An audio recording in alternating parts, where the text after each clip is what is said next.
Pourquoi tu te sens bien et t'es content? Parce que c'est le printemps.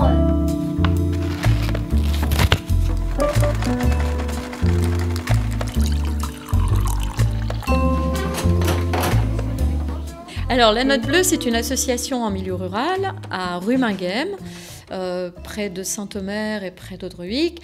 Et l'action est vraiment une action très axée sur la démarche artistique, sur la créativité. Et la culture au sens très large du terme. La culture, c'est le savoir-être, le savoir-faire, c'est l'éducation populaire, c'est le partage d'outils, c'est partager des émotions, et c'est un ensemble de petites choses qui font qu'on est bien ensemble, qu'on a envie de construire, de changer des petits bouts de vie qui vont pas forcément bien, et d'amener des belles choses. Alors, c'est un endroit que je qualifierais de magique. On y entre et on y est immédiatement chez soi.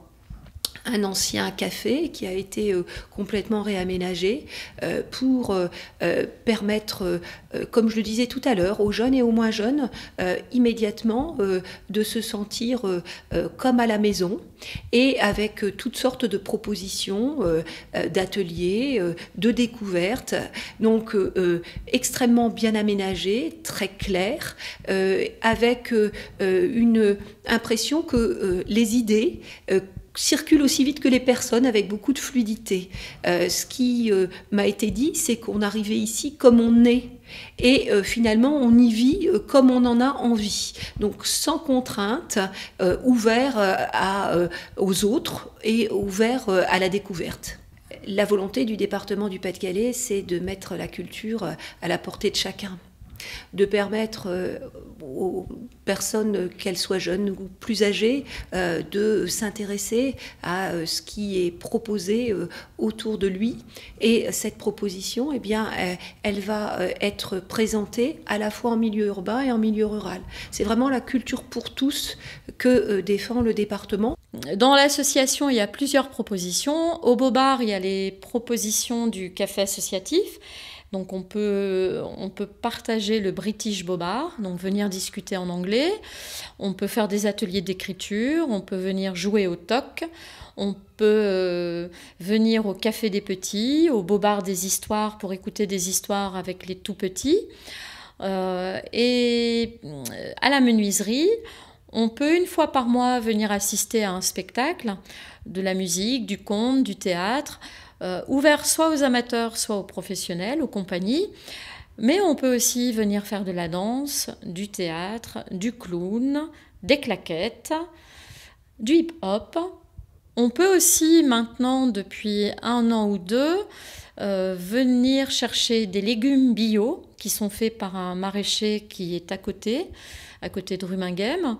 Voilà, avec sous forme un peu d'AMAP, où on s'inscrit dans un groupe et on vient chercher ses légumes. Il y a des ateliers de cuisine aussi qui sont faits en lien. Et puis, on est aussi partenaire d'une association qui s'appelle la Casa Tizotte à Saint-Omer, qui œuvre pour une consommation, une alimentation accessible à tous et de qualité. Quand on s'intéresse à ce que ressentent les uns et les autres, on se rend compte que le dénominateur commun de tristesse, c'est la solitude. L'homme ou la femme d'aujourd'hui se sent souvent très seul. Et pousser une porte, échanger quelques mots, bien c'est de plus en plus compliqué. Alors, il s'agit de donner l'occasion de la rencontre, donner la possibilité de l'échange, de l'écoute, sans jugement. Et puis, si le lieu s'y prête, et c'est l'objet de la Note Bleue, de construire des projets ensemble, de partager des émotions ensemble. Le projet qu'on avait déposé, c'était l'art pour tous, pour essayer d'essaimer encore un petit peu plus. On a testé le fonctionnement de la menuiserie en proposant des petites formes une fois par mois. Et puis, alors c'était vraiment sur des propositions des uns, des autres, avec des participations données aux artistes sous forme de chapeau ou de remboursement de frais de déplacement. Le budget citoyen, ça nous permet de proposer un petit peu plus, de faire des cachets qui sont un tout petit peu plus corrects, on va dire. Et puis, ça nous permet aussi de pouvoir aller dans les écoles et de sensibiliser les enfants au spectacle vivant. Donc, on a conçu un outil avec un kamishibai géant qui est sensibilisé au monde du spectacle vivant. Qu'est-ce que c'est qu'un spectacle ? Comment, sous quelle forme on peut y assister, quel métier ça recouvre, quelle formation, et en fait, comment on se tient aussi quand on va au spectacle, à quoi ça sert. Donc on intervient dans les classes avec cet outil, et l'idée, c'est d'avoir une intervention qui soit très participative et très interactive.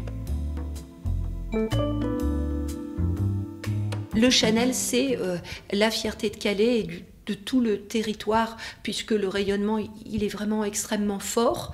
Donc, évidemment, le département reste un soutien fort au Chanel, qui permet à des artistes de renom de venir se produire à Calais, à des compagnies qui portent des idées de venir nous secouer à Calais. On a besoin d'idées qui dérangent. On a besoin de spectacles qui bousculent et c'est tout ça que nous apporte le Chanel, avec en plus sa librairie, ses lieux de convivialité. C'est notre pépite culturelle à Calais.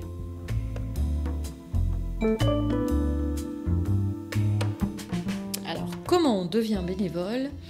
Je pense qu'il suffit d'en avoir envie et d'avoir envie de partager quelque chose. Dans le réseau de bénévoles actuellement, ce sont soit des gens qui viennent animer des ateliers au Bobard, comme Michel qui est prof d'anglais et qui, avec François, qui ont envie de parler anglais, donc de mener des conversations, mais ça peut aussi être... il y a d'autres gens qui viennent pour donner des coups de main, rester dans l'ombre, faire des costumes, faire participer à une fresque en couture collective, d'autres qui viennent pour donner des coups de main au grand soir en disant moi je m'occupe de l'accueil ou du bar ou de la billetterie, d'autres viennent animer ou accompagner les enfants ou d'autres activités. On peut être bénévole de 1000 façons. Il suffit juste de trouver le petit truc qui va permettre à chacun de trouver sa place. Ouais. Alors, les utopitreries, elles ont lieu cette année, l'Ascension tombe très tôt, du 6 au 12 mai.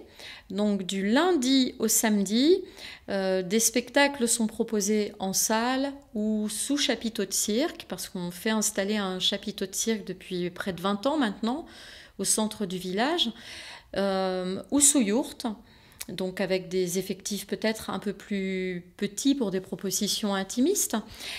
Et le dimanche, le village est fermé, tout devient piétonnier et tout est dans la rue. Alors on peut y trouver des spectacles de clowns, des concerts, des projets collectifs. Par exemple, cette année, il y avait un projet qui tournait avec Colline Ledoux autour de la journée de la chaise. Voilà, donc on fait une journée de la chaise. On a construit le petit musée de la chaise, des chaises qui ont été détournées et reconstruites, déconstruites, avec du théâtre, de la danse, beaucoup de propositions autour de ça, des concerts aussi et des ateliers ouverts. Et le dimanche, il y a des manèges, des animations de rue, des déambulations, des ateliers pour les enfants et les familles, des livres, des jeux à disposition.